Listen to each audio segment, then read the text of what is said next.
Welcome to competitive exams. आज जो topic हम डिस्कस करेंगे उसका टाइटल है द याल्टा कॉन्फ्रेंस। ये 1945 में एक कॉन्फ्रेंस हुई थी। क्राइमियन पेनिनसुला जो है रशियन कंट्रोल था उस टाइम क्राइमियन पेनिनसुला पे। तो ये 4 फरवरी 1945 से 11 फरवरी 1945 तक ये कॉन्फ्रेंस जारी रही थी। और इस कॉन्फ्रेंस का मकसद ये था कि इसमें उन्होंने डिस्कस करना था, क्योंकि जो वॉर थी, सेकेंड वर्ल्ड वॉर जो थी वो तकरीबन कंप्लीट हो चुकी थी, ख़त्म होने के बिल्कुल करीब थी और सब साइंस क्लियर थे कि वॉर अब एलाइड साइड जो है वो वॉर जीत चुकी हुई है और जो एक्सिस पावर्स हैं वो वॉर हार चुकी हुई है। तो असल में ये जो कॉन्फ्रेंस थी ये एक स्टेप था उन फ्यूचर जो डिस्कशंस हैं उनको एक्सप्लेन करने का कि आगे क्या करने जा रही हैं allied powers related to axis power, या आप कह सकते हैं जो यूरोप डिवाइड हो चुका था उसके रिलेटेड एलाइड पावर्स क्या करने जा रही हैं। तो ये फ्यूचर डिस्कस करना था वॉर के बाद, कि वॉर तो एंड होने को है तो आगे क्या करना है। तो इस जो कॉन्फ्रेंस है इसमें 3 वर्ल्ड लीडर्स जो थे उन्होंने हिस्सा लिया एलाइड साइड से। स्टैलिन थे, Joseph Stalin Russian leader, American president Roosevelt थे और ब्रिटिश प्राइम मिनिस्टर चर्चिल थे। तो ये 3 जो लोग थे इन्होंने इस जो कॉन्फ्रेंस है उसमें हिस्सा लिया फ्यूचर को डिस्कस करने के लिए, वॉर फ्यूचर को। तो इस कॉन्फ्रेंस में कुछ पॉइंट्स थे जिनको तय किया गया था। सबसे जो इम्पोर्टेंट पॉइंट था वो ये था कि एक नई ऑर्गेनाइजेशन बनाई जाएगी जिसका नाम होगा यूनाइटेड नेशंस, यूएन। ये एक ऐसी ऑर्गेनाइजेशन होगी जो कि रिप्लेस करेगी लीग ऑफ नेशंस को। आपको पता है कि लीग ऑफ नेशंस एक ऑर्गेनाइजेशन बनाई गई थी, इंटरनेशनल ऑर्गेनाइजेशन, जिसका मकसद ये था कि वो पीस लेकर आए और जो इंटरनेशनल इश्यूज उठते हैं डिफरेंट कंट्रीज़ के दरमियान रिलेटेड टू बॉर्डर या टेरिटरी, तो उनको रिजॉल्व करे और उनके दरमियान जो एक थर्ड पार्टी के तौर पे काम करे और उनके वो डिस्प्यूट्स को हल करवाए। लेकिन लीग ऑफ नेशंस जो थी वो एक ऐसी ऑर्गेनाइजेशन थी जो मुकम्मल तौर पे फेल हो चुकी हुई थी। और असल में league of nation world war 1 के बाद बनी थी और उसका काम ये था कि वो आने वाले वक्त में किसी भी वर्ल्ड वॉर को होने से रोके और जितने भी कंट्रीज के दरमियान डिस्प्यूट्स हैं उनको वो हल करवाए। लेकिन लीग ऑफ नेशन मुकम्मल तौर पर और बुरी तरह से फेल हो चुकी थी। अब लीग ऑफ नेशंस कैसे बनी थी और लीग ऑफ नेशंस फेल कैसे हुई थी, इन दोनों टॉपिक्स पे अलग अलग से 2 वीडियोस मौजूद हैं इसी चैनल पे, और उन दोनों वीडियोस का जो लिंक है वो इसी वीडियो के डिस्क्रिप्शन में आपको मिल जाएगा, आप जाके देख सकते हैं। तो यहाँ पे जो पॉइंट डिस्कस हुआ था याल्टा कॉन्फ्रेंस में वो ये था कि लीग ऑफ नेशंस की तरह की एक नई इंटरनेशनल ऑर्गेनाइजेशन बनेगी जिसका नाम होगा यूनाइटेड नेशंस। लेकिन ये एक उन्होंने तहिया किया था कि ये उससे एक बेहतर ऑर्गेनाइजेशन होगी और ये वाकई में पीस सेटलमेंट के लिए काम करेगी। एक ये पॉइंट हो गया। दूसरा जो पॉइंट डिस्कस हुआ था वो था जर्मनी के रिलेटेड। जर्मनी चूंकि वॉर हार चुका हुआ था तो यहाँ पे जर्मनी जो था उसको उसका फ्यूचर डिस्कस करना था। तो जर्मनी के बारे में यहाँ पे जो पॉइंट तय हुआ था वो ये था कि जर्मनी को जोन्स में डिवाइड किया जाएगा, एलाइड्स पावर के लिए जोन्स बनाए जाएंगे। उस टाइम याल्टा कॉन्फ्रेंस के टाइम 3 जोन्स की बात हुई थी, रशियन जोन, अमेरिकन जोन और ब्रिटिश जोन। लेकिन बाद में फिर फ्रेंच जोन भी इसमें इंक्लूड कर लिया गया था। तो इस तरह जर्मनी के जोन्स बनेंगे 4। और इसी तरह जो बर्लिन है जर्मनी का, आप कह सकते हैं कैपिटल जो था बर्लिन, उसको भी उसी पैटर्न पे 4 जोन्स में डिवाइड किया जाएगा। याल्टा कॉन्फ्रेंस में 3 जोन्स की बात हुई थी लेकिन बाद में फ्रेंच जोन भी इसमें शामिल कर लिया गया था। तो ये जोन्स बनने थे जर्मनी और बर्लिन के। और इसी तरह ऑस्ट्रिया जो था ये भी लूजिंग साइड जो थी वॉर की उसकी साइड पे था ऑस्ट्रिया जो कंट्री है। तो इसके भी उसी तरह उसी पैटर्न पे जोन्स बनेंगे जैसे जर्मनी के बनने थे।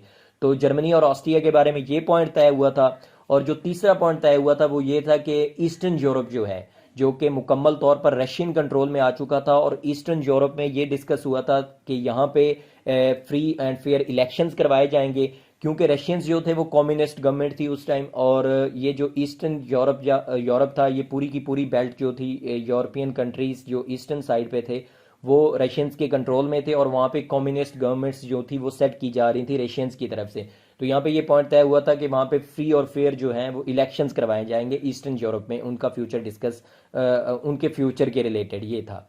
और चौथा जो इम्पोर्टेंट पॉइंट वहाँ पे तय हुआ था वो ये था कि स्टैलिन जो था उसने प्रॉमिस किया था कि वो जापान, चूंकि यहाँ पे जो याल्टा कॉन्फ्रेंस जिस टाइम हो रही है फरवरी में, फरवरी 4 और 11 तक जब ये हुई थी उस टाइम जापान जो था वो अभी तक वॉर में था, लाइक वो हारा नहीं था, उन्होंने गिवन नहीं किया था।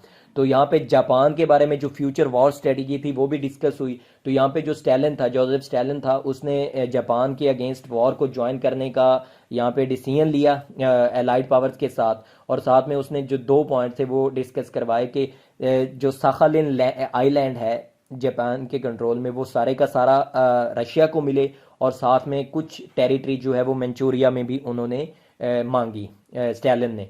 तो ये पॉइंट भी वहाँ पे जापान के रिलेटेड तय हुआ था। तो ये 4 मेन पॉइंट्स थे जो वहाँ पे तय हुए थे। और उसके अलावा जो था वो एक इम्पॉर्टेंट जो क्वेश्चन था वो था पोलैंड के फ्यूचर के रिलेटेड, कि पोलैंड के रिलेटेड क्या पोलैंड को आगे कैसे उसके बारे में स्ट्रेटजी की जाए।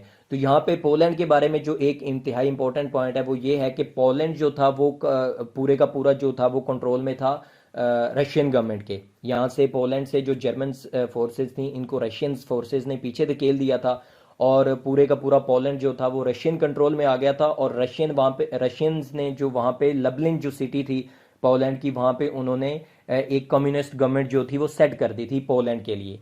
अब यहाँ पे जो वेस्टर्न लीडर्स थे, चर्चिल और रोजवेल्ट, वो वहाँ पे थोड़े से इस बात को लेके खफा थे। वो उन्होंने यहाँ पे जो याल्टा कॉन्फ्रेंस थी वहाँ पे एक पॉइंट उन्होंने जो था वो ये इसमें इंक्लूड करवाया कि पोलैंड जो थी उसका एक एग्जाइल में गवर्नमेंट थी जो कि लंदन में थी। यानी कि जिस टाइम पूरे का पूरा पोलैंड जर्मनी के कंट्रोल में था, उस टाइम जो पोलैंड की गवर्नमेंट थी, उस टाइम कैपिटलिस्ट गवर्नमेंट, वो एग्जाइल में चली गई थी, लंदन में थी वो।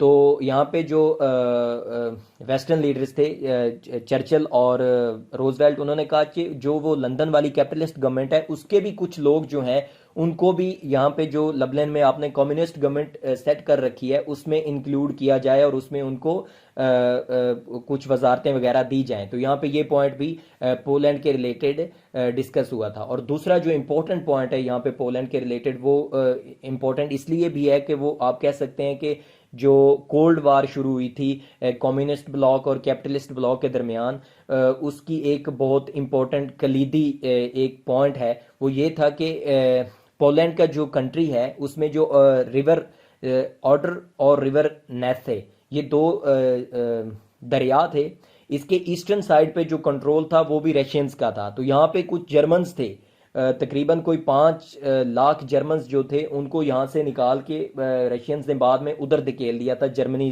टेरिटरी में।